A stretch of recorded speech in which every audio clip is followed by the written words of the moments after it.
Assalamualaikum warahmatullahi wabarakatuh. Di sini saya Anissa dan saya Artika Destriani. Berdirinya kami di sini akan menjelaskan tentang hukum dan hak asasi atau HAM manusia dalam Islam. Baik, kita masuk ke latar belakang.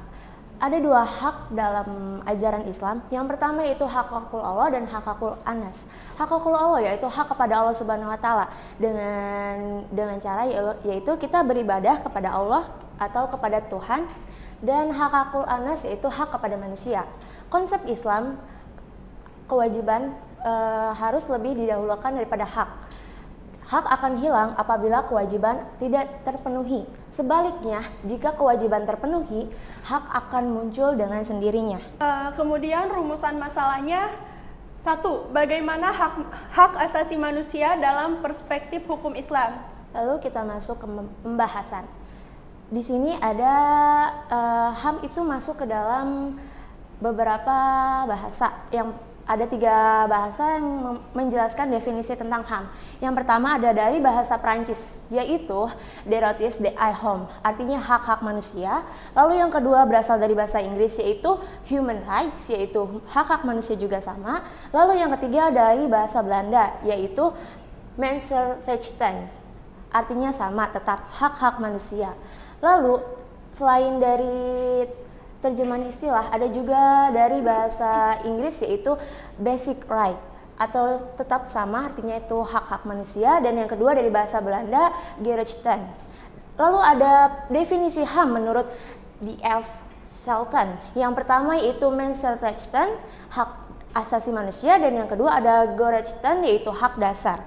Kemudian ada konsep HAM dalam hukum Islam. 2 pengertian dasar. Yang pertama ada hak-hak yang tidak dapat dipisahkan dan dicabut. Adakah hak manusia karena ia seorang manusia? Yang kedua, hak asasi manusia adalah hak menurut hukum yang dibuat sesuai proses pembentukan hukum dari masyarakat itu sendiri, baik secara nasional maupun secara internasional. Kita kembali lagi, yang menurut D.F. itu arti dari mencertain itu adalah hak yang diperoleh dari seseorang karena ia dilahirkan sebagai manusia. Jadi sumbernya adalah Tuhan dan sifatnya adalah universal. Sedangkan gerechten yaitu hak yang diperoleh karena ia menjadi warga negara dari suatu negara. Jadi sumbernya adalah negara dan sifatnya domestik. Jadi bisa kita ingat kalau mencertain itu berasal dari seseorang yang dilahirkan. Jika gerechten yaitu dari seorang warga negara.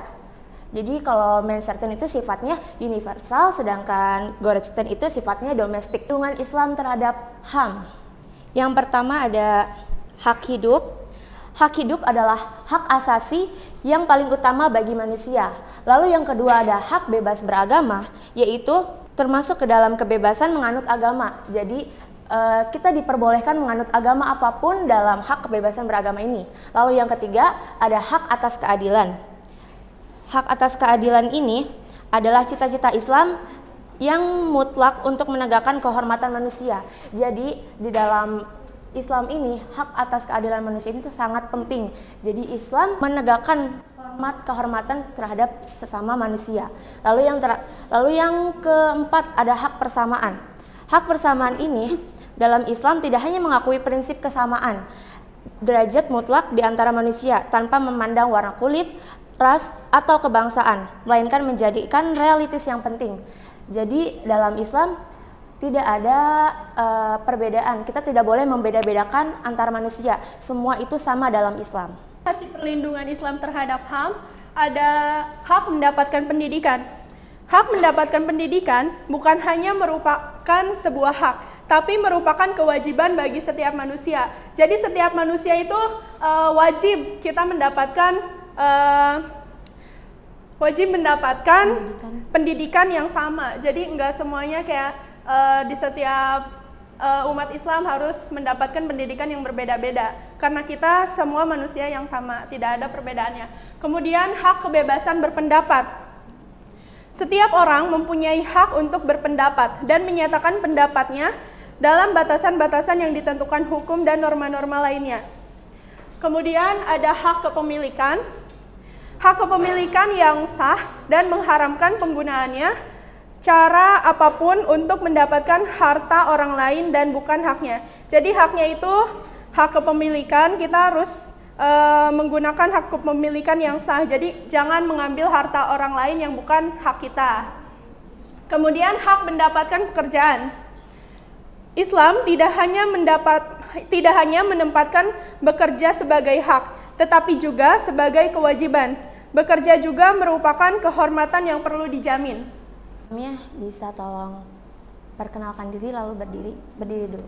Perkenalkan, saya Hafsah. Di sini saya ingin bertanya mengenai pelanggaran, contoh-contoh pelanggaran khususnya dalam hak asasi manusia dalam Islam.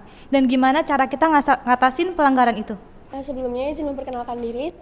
Audia Afni, izin bertanya mengenai tadi kan di perlindungan Islam terhadap HAM itu ada hak kebebasan beragama. Nah itu hak kebebasan beragama adanya di di perlindungan negara aja. Nah kalau ada di perlindungan Islam tuh adanya ada di Al-Quran atau enggak ya? Makasih sebelumnya. Ada lagi yang ingin menanyakan? Perkenalkan, nama saya Khairul Nisa dari kelas 1D.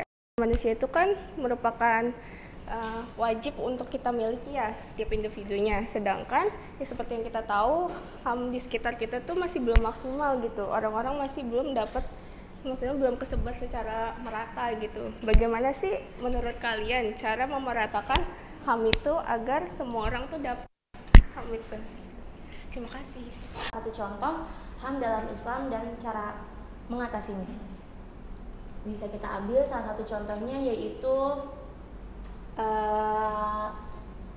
dari hak persamaan.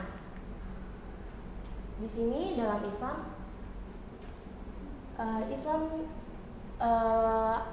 mengadakan hak persamaan, artinya tidak boleh ada perbedaan. Jadi salah satu contoh pelanggarannya itu adalah kita membedakan ras seseorang. Misalnya dia ini dari suatu pulau dan satunya lagi dari berbeda pulau dan dia merantau ke pulau tersebut.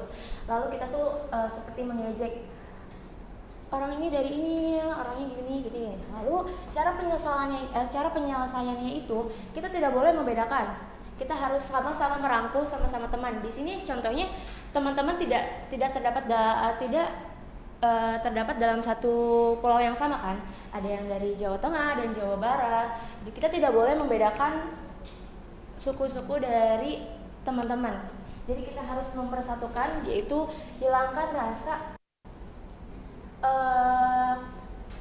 rasa untuk memperbedakan teman-teman. Jadi semua itu tetap sama. Jadi kita harus tetap saling toleransi. Kita harus mempertinggikan rasa toleransi.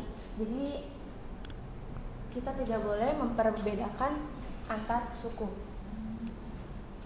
Izin menjawab pertanyaan dari Siska, yaitu dalil yang akan pelindungan Islam terhadap HAM. Ada dua dalil di sini. Yang pertama yaitu dari Quran surat Al-Isra ayat 70, yaitu artinya, dan sesungguhnya telah kami muliakan anak-anak Adam, kami angkut mereka di dataran dan di lautan, kami beri mereka rezeki dari yang baik-baik, dan kami lebihkan mereka dari kelebihan yang sempurna atas kebanyakan makhluk yang telah kami ciptakan. Lalu ada juga dari Quran surat Al-Isra ayat 70 yang tadi. Lalu ada juga dari yang artinya sesungguhnya kami telah menciptakan manusia dalam bentuk yang sebaik-baiknya. Lalu ada lagi untuk hak persamaan dan kebebasan, yaitu terdapat dalam Quran surat Al-Isra ayat 70, An-Nisa ayat 58, dan Al-Mutmainnah ayat 8. Lalu untuk hak hidup ada dalam Quran surat Al-Maidah ayat 45 dan Al-Isra ayat 33. Untuk hak perlindungan itu ada dalam Quran surat Al-Baqarah ayat 12 sampai 17 dan Quran surat At-Taubah ayat 6. Hak mendapatkan pendidikan yaitu ada pada Quran surat At-Taubah ayat 122 dan Al-Alaq ayat 5.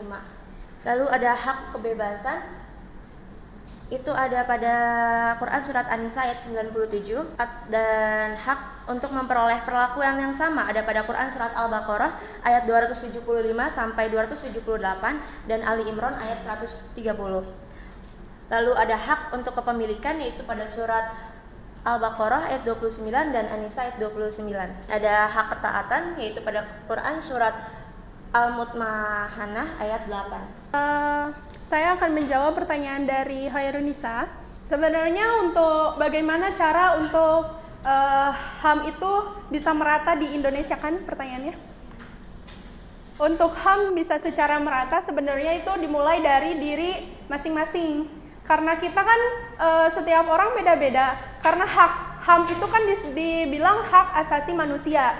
Jadi hak asasi manusia kan hak yang harusnya didapatkan oleh seorang manusia dari lahir. Itu sudah ada haknya kan dari lahir. Jadi cara satu-satunya supaya kita ini bisa membuat hak asasi manusia itu merata sebenarnya dari diri kita masing-masing. Karena nggak ada yang bisa ngebuat hak asasi manusia itu merata karena bukan dari diri masing-masing. Karena kan misalnya kita hak asasi manusia secara individu, kalau misalnya diri kalian masing-masing aja kayak sesama teman, misal ke teman aja ini. Kalau ke teman, misal kayak yang tadi kan ada hak persamaan dari yang perbedaan ras, suku. Kalau misalnya kalian tidak bisa menghormati, itu sama aja sebagai hak asasi manusia. Karena satu individu kan sudah ada hak asasi manusia dari lahir. Jadi sebenarnya cara meratakannya itu dari diri kalian masing-masing. Apakah sudah dijawab? Apa sudah terjawab? Sudah. Terima kasih. Sebelum kami tutup, ada lagi yang ingin ditanyakan? Oke, pertama-tama perkenalkan saya Syabira Sifal Rusna dari kelompok 10. Ingin bertanya tentang, tadi kan Atika udah menjelaskan cara meratakan HAM di masyarakat. Nah, ini saya ingin bertanya tentang hak atas keadilan. Kan hak atas keadilan itu juga berkecimpung di dalam perlindungan manusia. Untuk keadilan itu kan agak kurang gitu ya. Nah, menurut kalian nih bagaimana sih cara mengatasinya? Sebagai kita sebagai masyarakat jangan mengatasi deh. Kalau mengatasi itu kan balik lagi tergantung dari pihaknya masing-masing. Tapi cara meminimalisir atas hak manusia yang keadilannya itu dari lembaga-lembaga besar. Terima kasih. Izin menjawab pertanyaan dari Syabira. Pertanyaannya yaitu bagaimana cara menegakkan keadilan dalam hak asasi manusia. Berusaha menegakkan keadilan yaitu dengan cara jangan mau kalah untuk mendapatkan keadilannya. Jadi kita harus berusaha mewujudkan kayak kita tuh gak salah, kita tuh korban, kita tuh harus kasih tahu kalau kita tuh korban. Jadi dari itu kembali ke awal, HAM tersebut harus ada dan harus tertanam dalam diri kita sendiri sebelum kita ke ranah yang lebih tinggi lagi. Jadi kita harus menanamkan jiwa dan harus menegakkan keadilan dalam HAM ini. Jadi sebelum kita ke yang lebih tinggi, kita berawal dari diri kita sendiri, lalu kita terapkan kepada lingkungan sekitar. Dan jika misalnya kita umur segini aja udah menerapkan nih, udah ada kesadaran tentang HAM, mungkin kita ketika bertambah umur dan kita kembali ke ranah yang lebih tinggi lagi, ke tingkat yang lebih tinggi lagi, ke organisasi yang lebih tinggi lagi, kita mungkin tidak akan tidak menegakkan keadilan seperti yang di lembaga yang di atas. Jadi kembali lagi ke awal, HAM itu, kesadaran tentang HAM itu harus tertanam dalam diri kita sendiri agar kedepannya tidak terulang kembali seperti saat ini. Seperti itu. Apakah sudah terjawab? Ada lagi yang ingin ditanyakan?